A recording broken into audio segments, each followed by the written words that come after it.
Hey everybody, it's Danielle Kelly with 36 Degrees. 36 Degrees has had a big day today. James and I actually had the opportunity to go and interview the legendary coach Bobby Bowden at his home. The interview went wonderful. We discussed everything from Coach Taggart and all he's managed to accomplish here at FSU in the short time he's been here, from recruiting to the beginning of the season to his new offense. Also how impressed he is overall with Coach Taggart and Coach Simmons at FAMU. It was a great time talking about that and hearing his old memories with James, who played for him. So that was really good. Also, Coach Andrew's return. Of course, we talked to him about that and got his input on that and talked about old memories there as well. So without further ado, here's Coach Bowden. Hey everybody, this is Danielle Kelly with 36 Degrees with James and Danielle from Wave 94. We're here today with the legendary Coach Bobby Bowden. We have James on the phone. Super excited to be here. Thanks to RAPCO Media and David Pinta for their help today, getting everything set up. And Coach, it's so great to see you again. Hey, it's good to be here, gal. Always great to see you. And just so much excitement going on right now leading up to the kickoff of the Virginia Tech game. You and Coach Beamer have been named honorary captains. Yeah. How's that feel? Because I know y'all coached against each other a long time. You know, right now, you've got 130 schools in Division I. Every one of them are undefeated. Every one of them are wanting to win a national championship and capable one win it. You know, but everybody's excited because everybody's undefeated. That's true. That's a good point. So I know you and him both have a long history going back playing against each other. Yeah. And have you talked to him? How's it feel? I haven't talked to him lately. The first time I came across him, he was playing for Virginia Tech, and I was coaching. Now, West Virginia, we play Virginia Tech every year. So I come to Florida State, and we still played them a lot. You know it? And but the first I knew him, he was a player. He played safety for Virginia Tech, and then he became the head coach, and we played quite a few times. And he always had a heck of a ball club. Yeah, and we actually, one of our fans, one of James and my fans of our show, brought up the 1976 Florida State Virginia Tech game, which was your first against them. Yeah, well, that was the one where we threw a pitch off pass and scored late in the game, I think, and won. Yeah, I think was that the one Larry Key ran back 97 yards? I want to say that wasn't it. Was that wasn't that game. Okay, he did that right here. Went about a 93 or 4 or 5 yards. Yeah, one of the longest dive runs. Right up the middle, boy. Oh wow, I'll never forget that. So yeah, what is your most memorable Virginia Tech game? Probably that one, because I think in that game, I know we had at least 2 90-plus yards touchdowns. You know, you can play the whole year and never score 90 yards. Yeah. We got two or three that night. Yeah. One was run that play you were talking about, and then Jimmy Jordan hit Kurt Unglob for about a 96-yard. We were behind. They were on about our 4-yard line. They had the game won, and they fumbled the football. And Jimmy Jordan hit Unglob about a 94-yard touchdown pass the next play, and we won. That was awesome. Yeah. I mean, in your very first year, so that's a very memorable game. How do you, Coach? I got to know, because this is, I'm going to ask for some life advice in this too, because this can help me tremendously. I don't remember teammates. How in the heck can you remember something from 1976, or is that long ago, and just give us that clear? Like, is it like a movie in your head? Like, 'cause you got tons of memories. Like, that's something has always impressed me. You know, I think all coaches are that way. You can talk to coaches, and they can remember 3rd down and 3 on the right hash mark in the 4th quarter against so and so. You know what? They can't remember their wife's name, but they can remember that. He does. He remembers everything. Well, and, you know, going back to those days also, you know, you were the one, you've hired Mickey Andrews as your defensive coordinator, and you guys were together a really, really long time. Yeah. Tell us about hiring him now that he's back. What was it like when you hired him? The first 5 or 6 years I was here, our defensive coordinator was Jack Stanton, and he did a heck of a job. He had a heck of a job for us. Then he went into pro ball. So Mickey had coached against us when he was at Clemson. He had coached against us when he was at Florida. Now I had seen him play in high school, if you can believe such a thing. I wasn't looking at him. I was watching another player because he was going big time. You know, I was at a small college. And so I'd known Mickey, and I knew what a great job he had done defensively wherever he had been. So when I had that opening, I called him. I think he's the only guy I contacted. And he was at Arizona coaching the pro team out there. I remember he came to Tallahassee. He and I sat out in the parking lot and talked, and he accepted the job. That was a big move for us. Yeah, it was a great move. Oh my goodness, those were the days. And now he's back on staff. I think that was smart. I do too. Willie Taggart, to me, has done all the right things in preparing for this season, and then he tops it off by hiring Mickey to come in there. And Mickey can't coach now. He can't have so many active coaches, and he's not a full-time coach, but he can advise. And it's kind of like a mama talking to the son. Son, don't touch that lamp over, and don't do that. That's the way he can do with it. Taggart, he kind of head off some of the problems, and make some good suggestions to him. Yeah. So no mat drills, James. No, man, that was one of the first things I asked him at Taggart's press conference. And I saw him perk up, and it kind of scared me, Coach. I ain't gonna lie. I wanted to push him. He was in the cane. He was walking a little slow.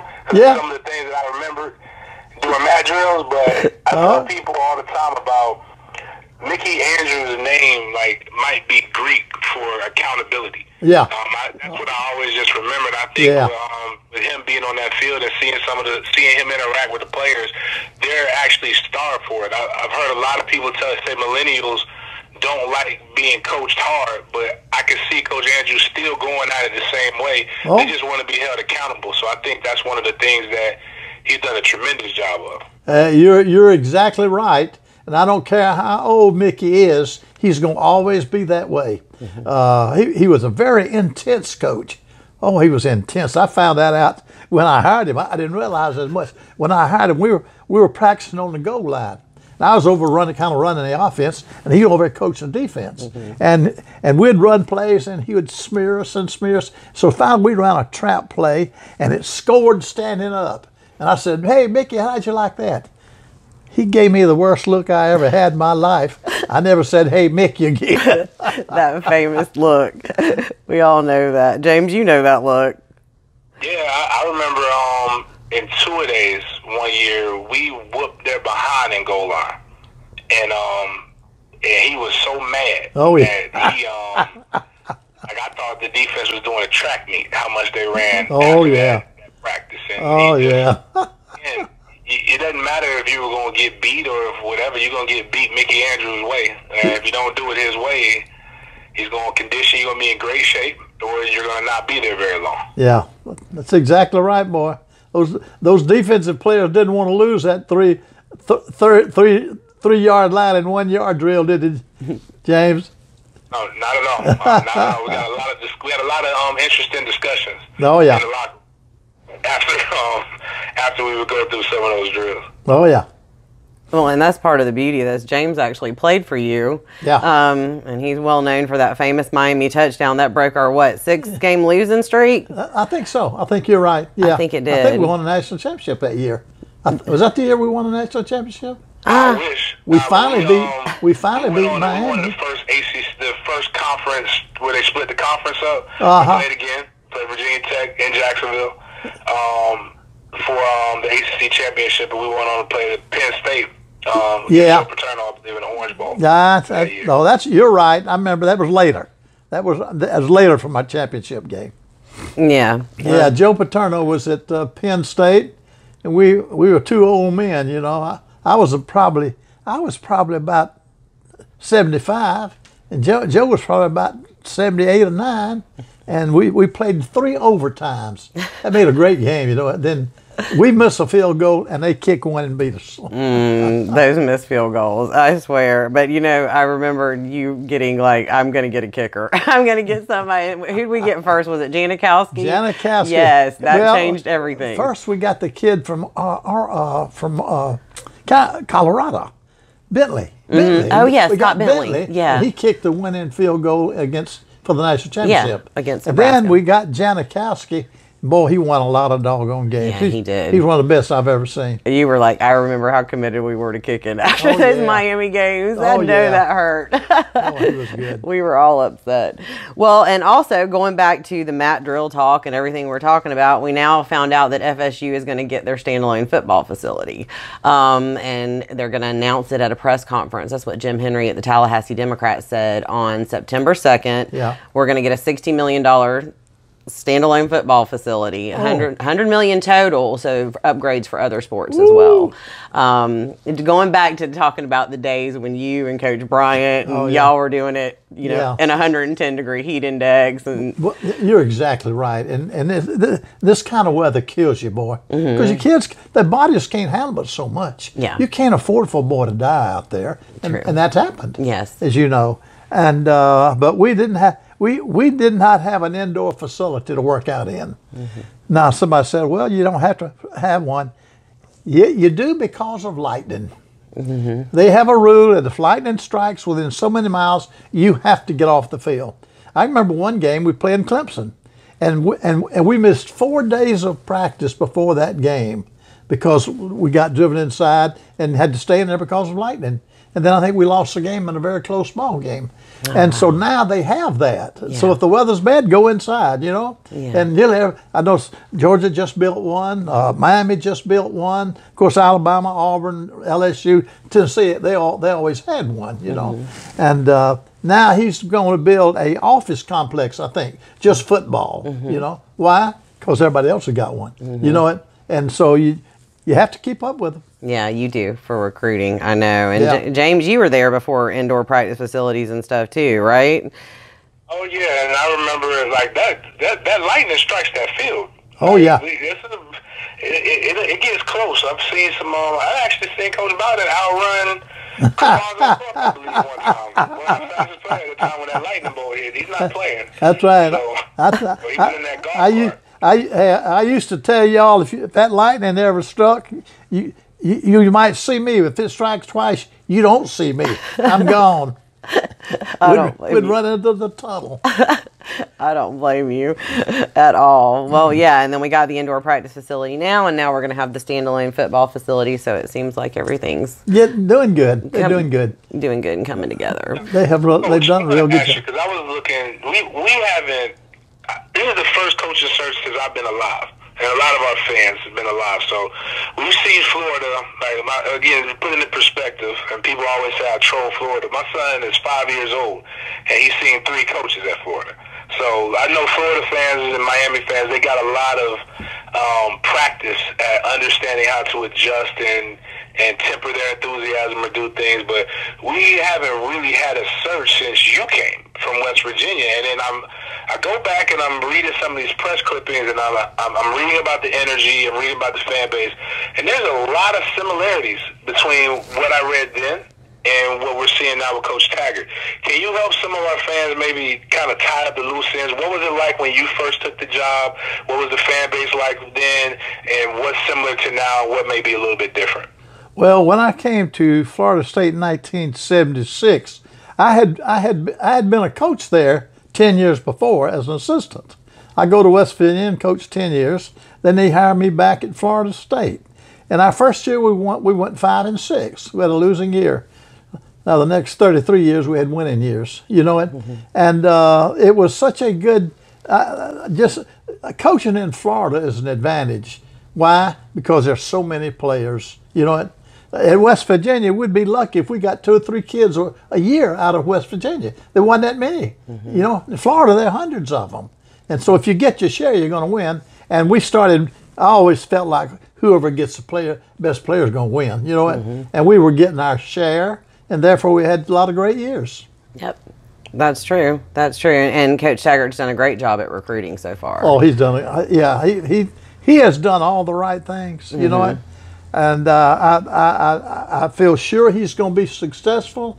The question is, well, how long will it take? Well, that's according how many players he got. You know, because it looks like he's got a good staff. Yes, it does. It really does. And I know, James, you've written a lot about Coach Barnett, Coach Bell, all the staff he's brought in. and the positives of this new staff he's got, especially bringing back Coach Andrews. Oh, yeah. Oh, gosh. Well, one person that was the most important person that he kept on the staff was Odell. Yep, that was big. Can you tell us a little bit about what Odell was like as a player and what was Odell like as a coach? Because you've seen him in both capacities. Yeah. Well, you know, Odell played high school football for a guy that I played football with in college. He was coaching down there in South Florida. And Coach Quinn, he died, but Coach Quinn was Odell's high school coach. And I remember when we were recruiting Odell, Coach Quinn told me, he said, Coach, he's not only a good football player, but he is a natural-born leader. And that's exactly what he was. When he played at Florida State, he not only was a great player and a winning player, but he was a great leader for the other players. He was a guy that you want all your players to follow him, you know. And he was a great leader. And you know the amazing thing about Odell, last year when Jimbo left, somebody had to coach the team the next 2 games. Odell got the job. He won both games. He's the only undefeated coach in the world. He never lost a game. Goes down in the history books, huh? We all love Odell. I remember, like I said, growing up on the sidelines at Doak, and I would see him come out there on the field when he was a player and do that big O with his arms and get everybody all fired up. He was a leader. He just always had those leadership qualities. And Greg, he also got another one of our players coaching with him now, and he's a former Florida State player, and but this he's Frey, Coach Frey. Yeah, Coach Frey. Coach Fry. That's exactly right. Played with us back when we won a national championship, and he does an excellent job. Coached at Michigan, coached at quite a few places I think. But gosh, it's so good to have him back in town. He's following your footsteps a little bit. What's that? West Virginia, too. He said he was following your footsteps a little bit. Oh, is that right? That's something. Yeah. Well, we're glad to have him back. He's doing really well with recruiting, too. I noticed after the Saturday Night Live event that Coach Taggart held for the recruits, a lot of the recruits that did commit, a couple of them said they were committing to Coach Fry, too. So that was pretty cool. Oh, yeah. They were winning him over. Yeah, he's well liked. It's very, very important when you're coaching to be able to win the boys over, where they believe in you and they trust you, you know, and once you get that battle won, they'll do anything you say. And until they do, you might have a problem.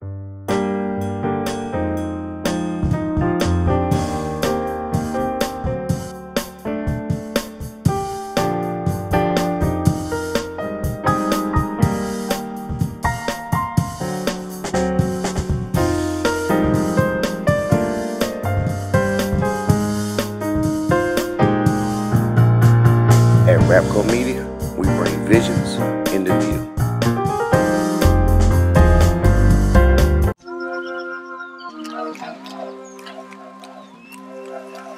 Coach Taggart is known as an ace recruiter. He's really good at that. But during your era, you were known as one of the best recruiters in the nation, especially when it came to the week of signing day. We closed very strong. What was it that what was your recruiting philosophy, one, and how were you able to get the trust? And I preface this with saying what I remember growing up and playing. There were a lot of us young men who were from the inner city, and we all speak highly of you. What do you think were some of the things that, like, again, that let us trust you? Well, I think you said the right word, trust. Trust. In other words, if the kids don't trust you, you got problems. And if you don't trust the kids, you got problems. So I think you solved that right off the bat when you're recruiting.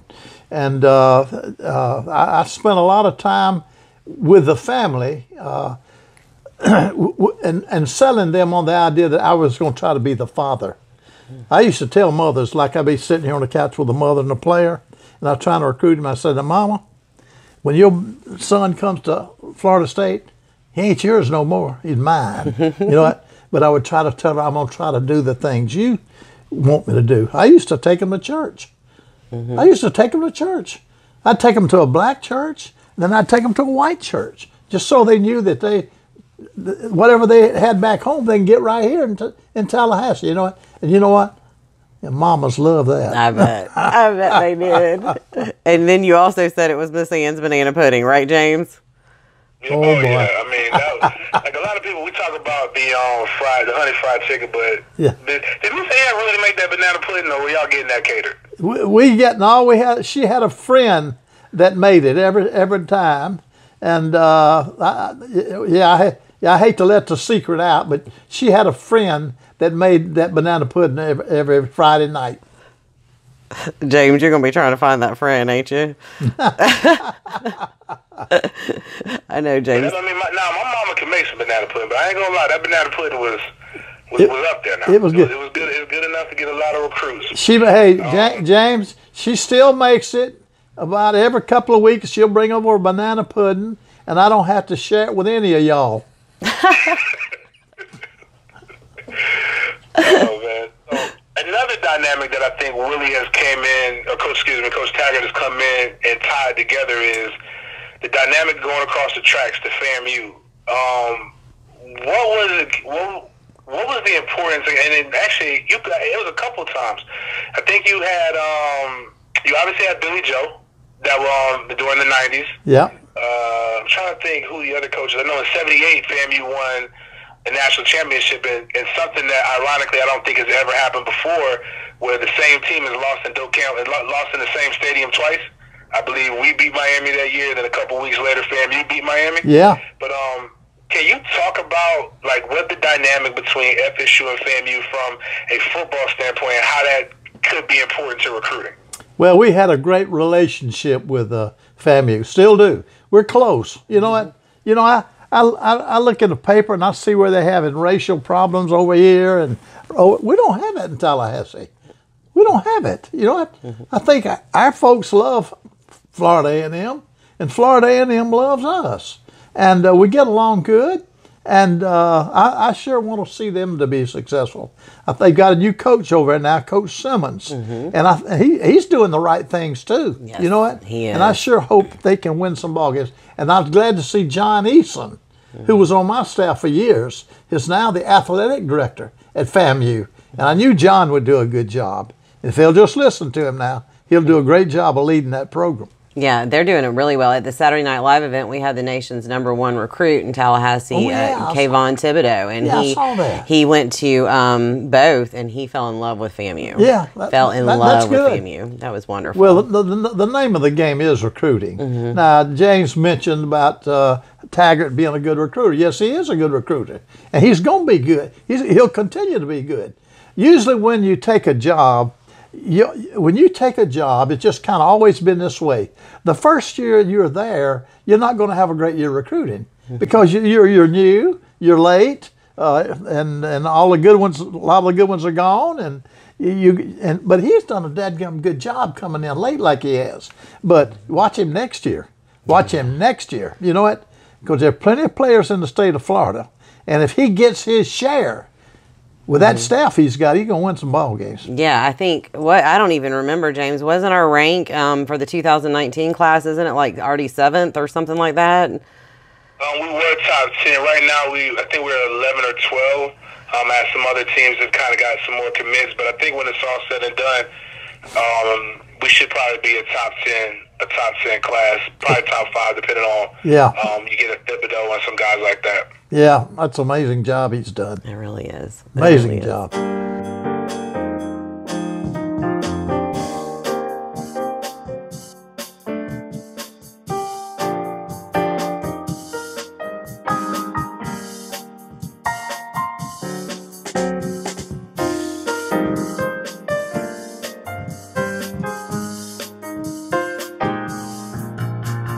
At RAPCO Media, we bring visions into view.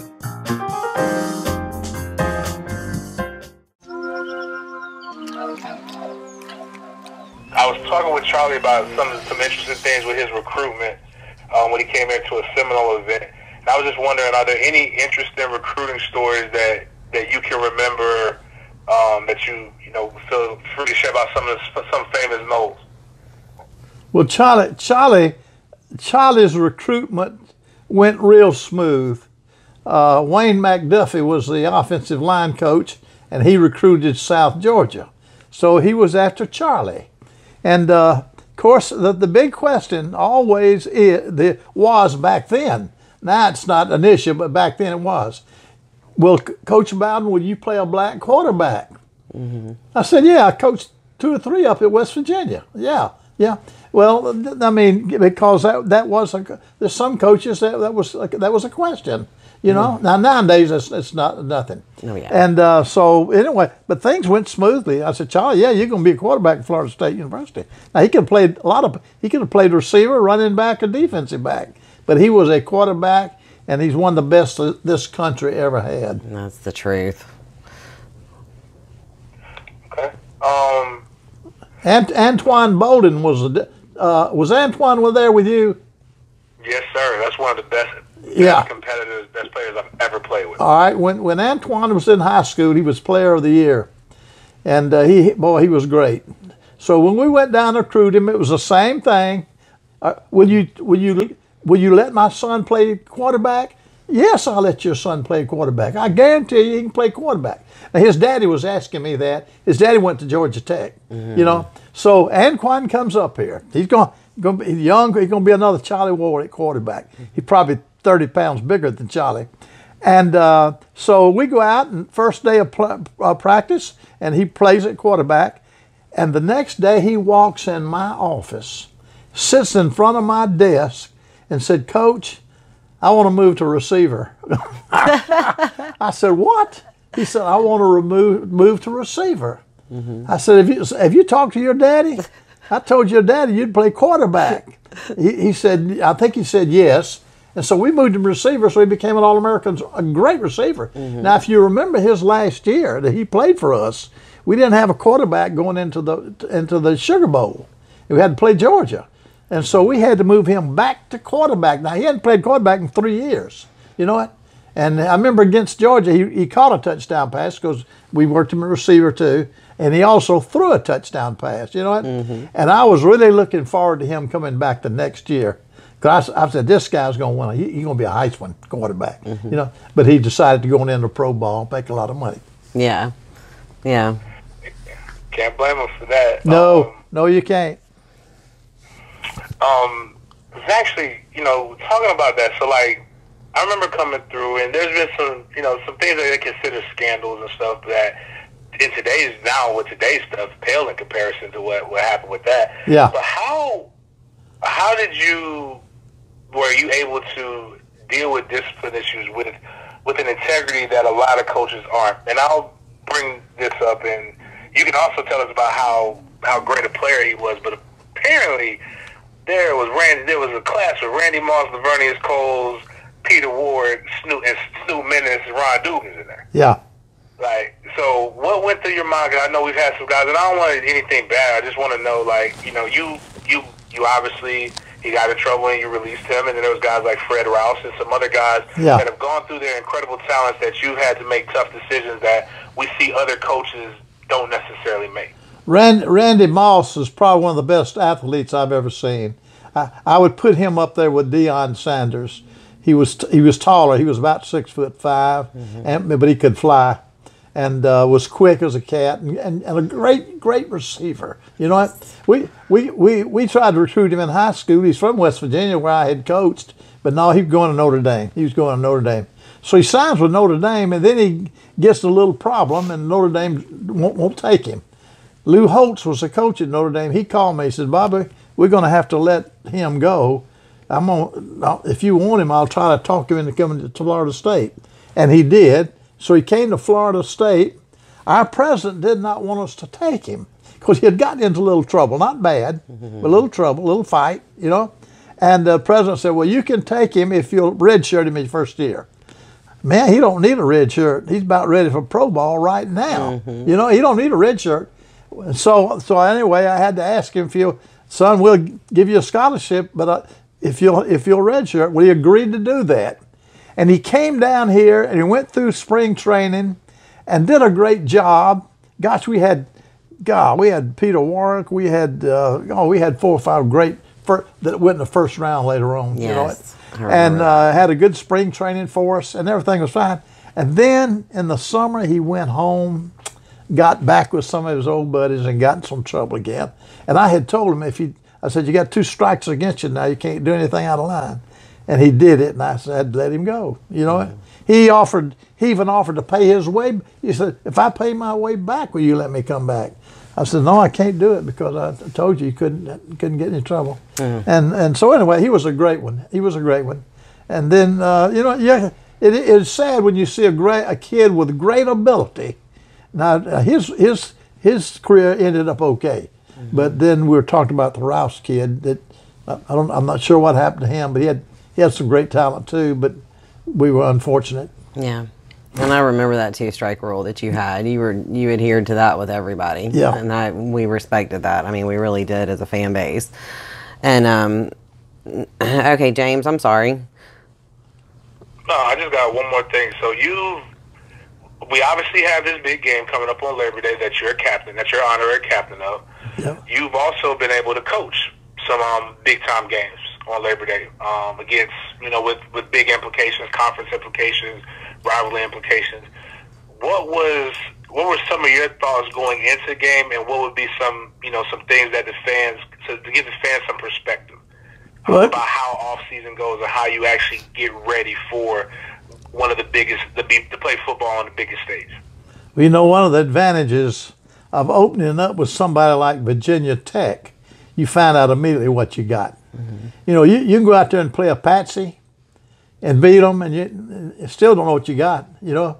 But when you're playing somebody like Virginia Tech or Georgia or Alabama or Miami or Florida, you got to have a good ball team to win it. You know what? He'll have his hands full with Virginia Tech, but they're going to have their hands full with Florida State too. You know what? But the one thing about after that game, he'll know right where he stands. You know, I've got a chance. I've got a pretty good ball club.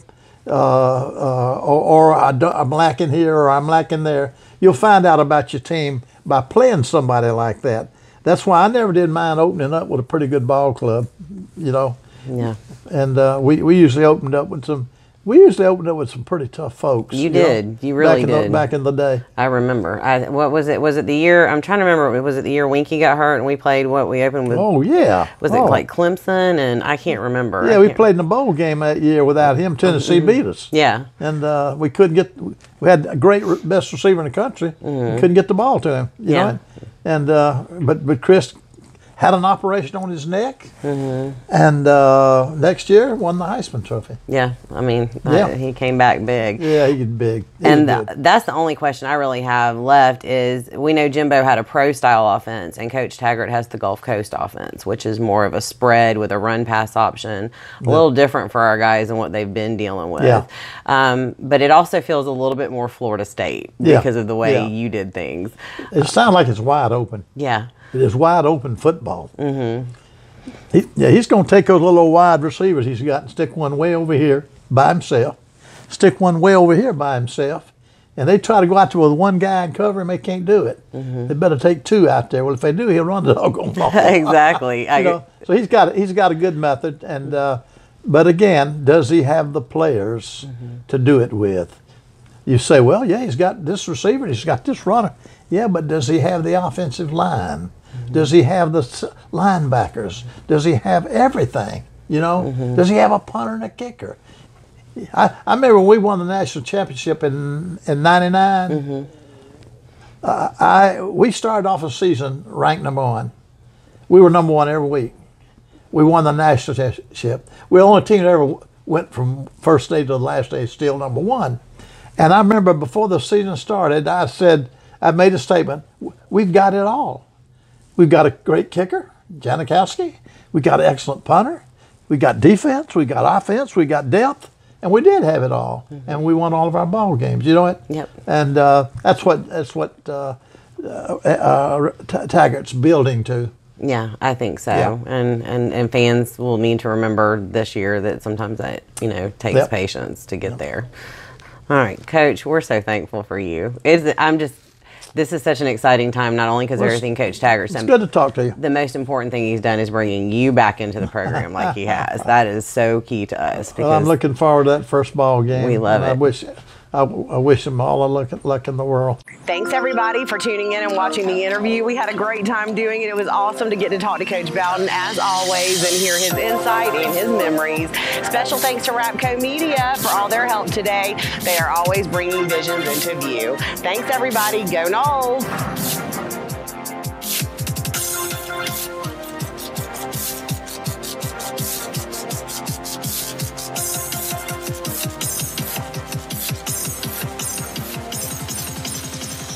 Thank you.